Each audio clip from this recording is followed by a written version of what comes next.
Hello guys, welcome to my channel happy learn. आज की इस वीडियो में हम class 9 maths chapter 2 introduction to Euclid geometry के एग्जाम्स एंड पोस्टुलेट करने वाले हैं। तो चलिए शुरू करते हैं। तो सबसे पहले हम एग्जाम करेंगे। तो एग्जाम 1 कहता है कि things which are equal to the same thing are equal to one another. अगर दो चीज़ कोई एक चीज़ के बराबर है तो ये दोनों भी एक दूसरे के बराबर हो गए। यहाँ पर बी ए के बराबर है और सी भी ए के बराबर है, तो ये बी और सी भी हो जाएंगे equal.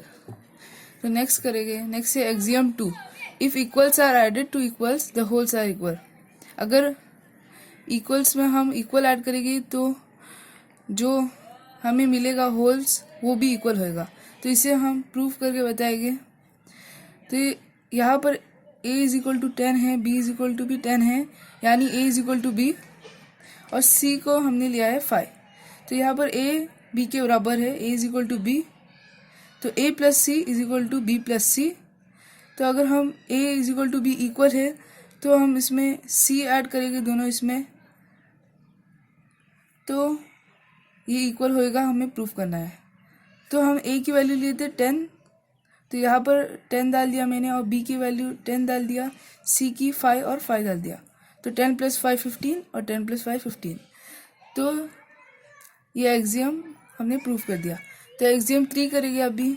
If equals are subtracted from equals the remainders are equal. तो इसे भी प्रूफ कर देंगे। अगर इक्वल में से हम इक्वल को सब्ट्रैक्ट करेंगे तो रिमाइंडर इक्वल होएगा, तो इसे प्रूफ करेंगे। तो यहाँ पर a को 10 लिया है मैंने b को 10 लिया है और c को 5 लिया है। a is equal to b, यहाँ पर a और b बराबर है, a minus c is equal to b minus c. तो ये हमें प्रूफ करना है। तो वैल्यू को हम रिप्लेस कर देंगे। यहाँ पर a की वैल्यू 10 डाल दिया मैंने, b की वैल्यू भी 10, c की वैल्यू 5 और यहाँ पर भी 5। तो 10 माइनस 5 होता है 5 और 10 माइनस 5 होता है 5। तो ये भी प्रूफ कर दिया मैंने। तो एक्सियम 4 करेंगे। Things which coincide each other are equal to one another. अगर दो चीज़ें एक दूसरे को कॉन्साइड कर रही है तो वो एक दूसरे के बराबर होएगी। तो यहाँ पर एक ए बी लाइन है, तो इसमें एक मिड पॉइंट है सी और एक मिड पॉइंट है डी। तो ये एक दूसरे को कॉन्साइड करते हैं, तो ये एक दूसरे के बराबर हो गए। तो एक्सियम 5 करेंगे। The whole is greater than the part.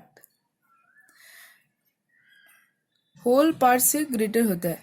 तो यहाँ पर एक पिज्ज़ा है, इसमें एक पीस है, तो ये पीस पिज्ज़ा से छोटा है, यानी पिज्ज़ा पीस से बड़ा है, क्योंकि होल में ही पार्ट आता है, पिज़्ज़ा में ही पीस आता है, और वो पीस पिज़्ज़ा से बड़ा नहीं हो सकता, यानी पार्ट होल से बड़ा नहीं हो सकता। इसके लिए whole is greater than the part. तो एक्सियम 6 करेंगे। Things which are double of the same things are equal to one another. अगर एक चीज़ या एक समझ लो a B is equal to c d, तो उसका हम डबल कर देंगे 2ab is equal to 2cd, तो एक दूसरे के बराबर हो गए। Things which are half of the same thing are equal to one another. अगर किसी भी चीज़ की हम उसका हाफ लिख देंगे, half ab is equal to half cd, तो ये एक दूसरे के बराबर होगा। तो एक्सियम 2.1 करेंगे। Given two distinct points there is a unique line that passes through them. अगर हमको कोई दो पॉइंट दिया गया है तो उसके बीच से सिर्फ एक लाइन पास हो सकती है।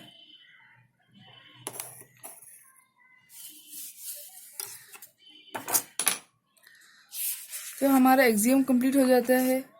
तो हम करेंगे पोस्टुलेट्स। पोस्टुलेट 1 कहता है कि अ straight line may be drawn from one point two any other point.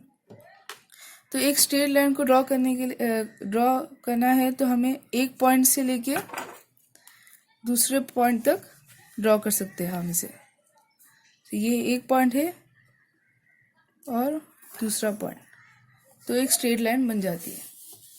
तो पोस्टुलेटेड 2 करेंगे। पोस्टुलेट 2 कहता है कि a terminated line can be produce इनडेफिनाइटली।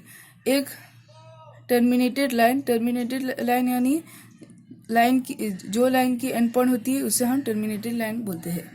तो इसे हम दोनों तरफ से एक्सटेंड कर सकते हैं इनडेफिनाइटली, कितना चाहिए उतना एक्सटेंड कर सकते हैं हम टर्मिनेटेड लाइन को। तो पोस्टुलेट 3 करेंगे, a circle can be drawn with any centre and any radius. हम सर्कल को ड्रॉ कर सकते हैं कोई भी सेंटर और कोई भी रेडियस से, इसका कोई बराबर मेजरमेंट भी नहीं है, फिर भी हम इसे ड्रॉ कर सकते हैं सर्कल। तो ये रेडियस से मैं और सेंटर से एक सर्कल ड्रॉ कर सकता हूँ।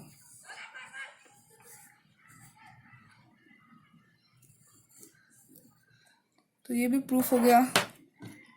पोस्टुलेट 4 करेंगे, और right angles are equal to one another. तो यहाँ पर मैंने एक डायग्राम ड्रॉ किया है जहाँ पर A B is perpendicular to P Q and R S. A B P Q R S के परपेंडिकुलर है, यानी यहाँ पर टोटल 8 राइट एंगल्स बन रहे हैं।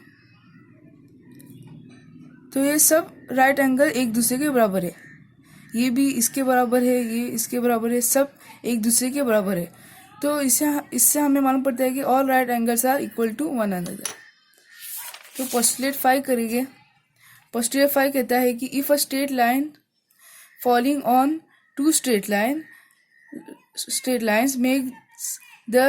makes the interior angles on the same side of it if taken together less than 2 right angles, then the two straight lines if produced indefinitely meet on that side on which the sum of the angles is less than 2 right angles.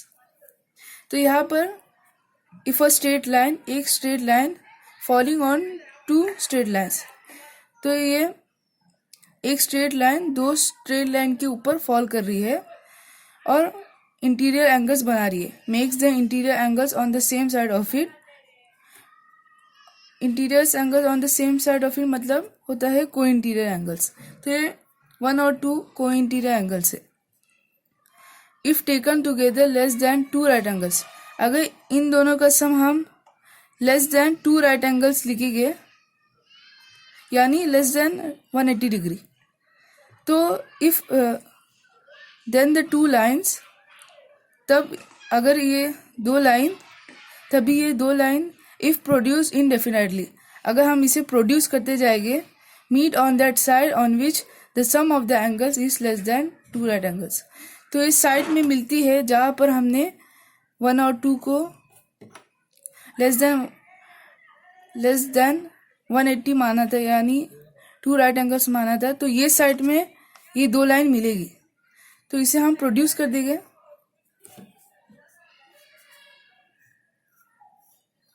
तो ये एक point पे मिल गई है, इसका नाम रख देंगे x। तो यहाँ पर कोइंटीरियर एंगल्स का सम लेस देन 90 डिग्री। तो हमने एक्सिम और पोस्टुलेट कर दिया है। Thanks for watching this video. अगर आपको वीडियो अच्छा लगा है तो लाइक कर दीजिए और सब्सक्राइब भी। मिलते हैं अगले वीडियो में, तब तक के लिए बाय बाय।